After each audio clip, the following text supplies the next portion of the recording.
Please look at what has happened recently in Bihar. தற்போது மிக சமீபத்திலே பீகாரில் என்ன நடந்தது என்று பாருங்கள். The chief minister of Bihar has been removed and a BJP man has been placed there.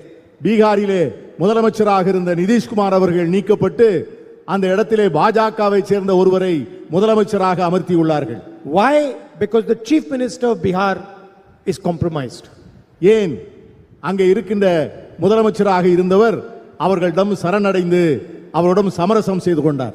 He did not say a word and he silently went to the Rajya Sabha. அவர்களை எதிர்த்து ஒரு வார்த்தை பேசாமல் அவர்கள் என்ன சொன்னார்களோ அதை அப்படியே ஏற்றுக்கொண்டார் பீகார் மாநிலத்தில் முதலமைச்சராக இருந்தவர். Because his past deeds have allowed the BJP to control him completely. அவருடைய கடந்த கால வாழ்க்கையும் வரலாறும் பாஜகவினுடைய ஆணையை விட்டு மீறுவதற்கான சூழ்நிலையை அவருக்கு தரவில்லை. And that is what they want to do here in Tamil Nadu.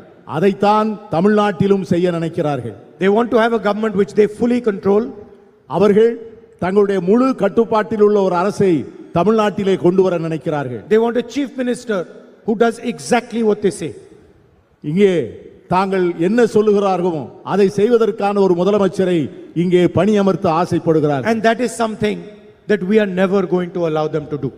அதை காங்கிரஸ் கட்சி ஒரு நாளும் அனுமதிக்காது. அது நடக்க நாங்கள் அனுமதிக்க மாட்டோம். No matter what dream they have, they will never ever control the government or the people of Tamil Nadu.